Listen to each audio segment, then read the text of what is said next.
Salut à tous, c'est Vincent, vous êtes sur Vincent Quête, bienvenue pour un nouveau question de culture. Aujourd'hui, on s'envoie en l'air les amis, je vous rassure, on parle vraiment de ce qu'il y a au-dessus de nous, je vous emmène dans l'espace, 10 questions à la découverte de cet infini dans lequel nous le sommes finalement pas grand chose.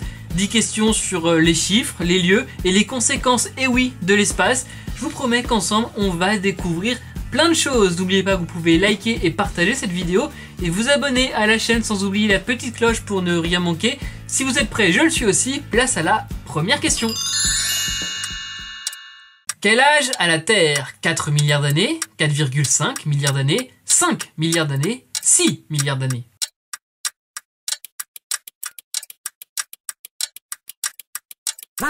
Dans l'histoire de l'humanité, c'est un sujet qui a toujours fait débat. Aujourd'hui, on estime que la Terre est âgée de 4,5 milliards d'années, soit quelques dizaines de millions d'années après le Soleil, c'est-à-dire rien du tout à cette échelle temporelle.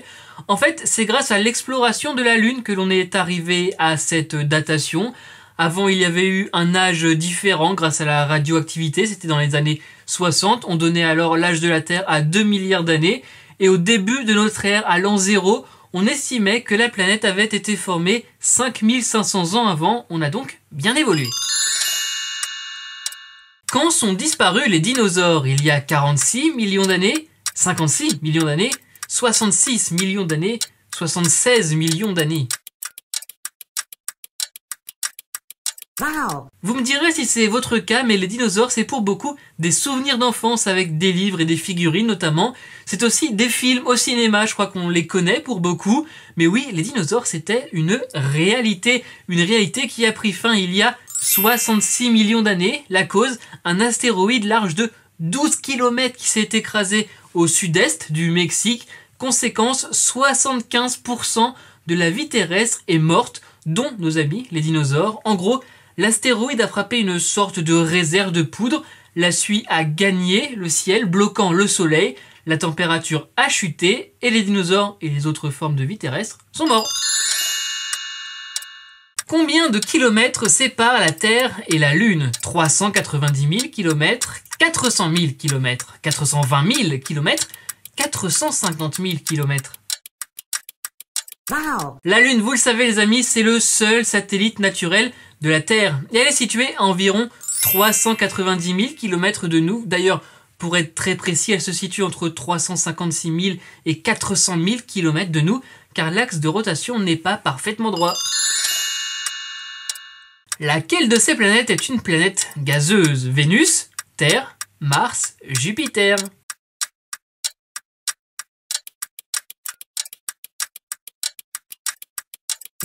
Alors, avec cette question, je voulais revenir sur la différence entre les planètes telluriques ou rocheuses et les planètes gazeuses. En fait, les 4 premières planètes sont de la première catégorie et les 4 dernières de la seconde catégorie, ce qui fait donc que Jupiter est une planète gazeuse. Les planètes rocheuses comme la Terre par exemple sont composées principalement de roches, d'où le nom, et de minéraux avec comme formule, comme composition on va dire, noyau, manteau, croûte. Les planètes gazeuses, vous l'aurez compris, c'est principalement du gaz avec une densité très proche de celle de l'eau.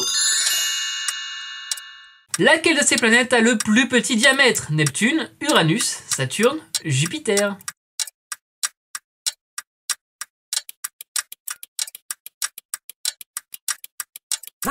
Très schématiquement, les diamètres des planètes grandissent jusqu'à Jupiter, puis rebaisse jusqu'à Neptune. C'était donc la bonne réponse à cette question.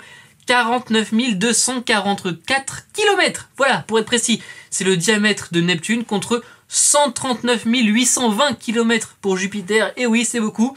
Et je vais en profiter pour vous rappeler mon petit moyen mémotechnique pour vous souvenir de l'ordre des planètes, les amis. Essayez de le marquer quelque part dans votre esprit. En tout cas, je vous jure que ça marche vraiment. Me voici tout mouillé, j'ai suivi un nuage pour Mercure, Vénus, Terre, Mars, Jupiter, Saturne, Uranus, Neptune, car oui, Pluton ne fait plus partie des planètes. Quel âge a la plus vieille étoile connue? 500 millions d'années, 6 milliards d'années, 14 milliards d'années, 20 milliards d'années. La plus vieille étoile connue s'appelle Mathusalem, évidemment me direz-vous, et elle a 14 milliards d'années, 13,6 d'ailleurs milliards d'années s'il fallait être très précis, mais à cet âge-là, on compte plus les virgules. Elle serait née environ 200 millions d'années seulement après le Big Bang. Allez, je vais faire d'ailleurs une petite précision. Mathusalem, vous le savez peut-être, c'est une figure de l'Ancien Testament. Il aurait vécu 969 années et son nom est donc devenu synonyme de longue vie. Quelle est la plus grande constellation? L'Hydre, la Grande Ourse, la Vierge, Éridan.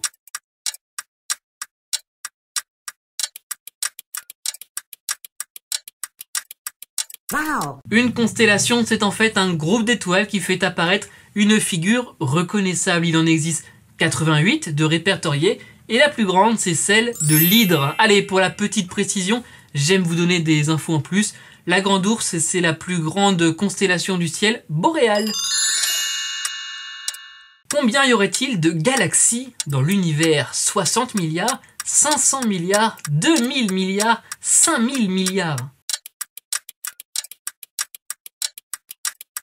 Wow. Avec les premières observations dans l'espace, les scientifiques avaient estimé qu'il y aurait 200 milliards de galaxies dans notre univers. Eh bien, c'est faux. Elles seraient 10 fois plus, soit 2000 milliards de galaxies. On peut aussi dire 2 billions en français. Attention à ne pas confondre français et anglais.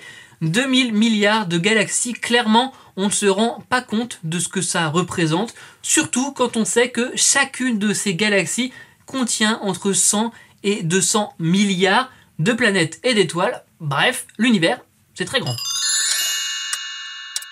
Quelle est l'étoile du Berger? Sirius, Vénus, Vega, Pollux.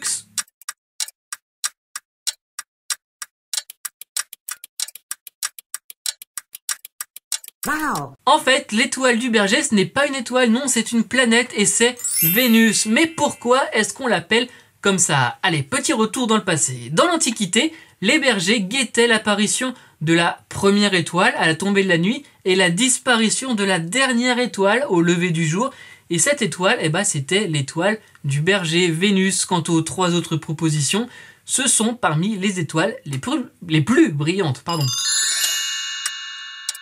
Depuis quand volent les fusées Ariane? 1970, 1973, 1976, 1979. Wow. En 73, l'Agence spatiale européenne, l'ESA, lance un nouveau programme spatial, Ariane, après l'échec retentissant d'un premier projet. C'est la France qui gère globalement le programme Ariane pour le premier lancement qui avait lieu le 24 décembre 1979 depuis la Guyane et la base de Kourou. Ariane, c'est donc un projet franco-européen, s'il fallait le qualifier ainsi, avec toujours une grande implication de la France dedans. C'est donc la fin de ce question de culture. Merci les amis d'avoir été au rendez-vous. J'espère que vous avez appris plein de choses. On s'abonne, on like, on partage. Je vous retrouve chaque semaine avec des vidéos inédites. J'espère que vous serez là. Sur les réseaux sociaux, c'est @VincentCat, on se parle quand vous voulez. N'hésitez pas à m'envoyer un petit message, ça me fait toujours très plaisir. À très bientôt pour un nouvel épisode de Questions de culture. N'oubliez pas, soyez heureux, restez curieux.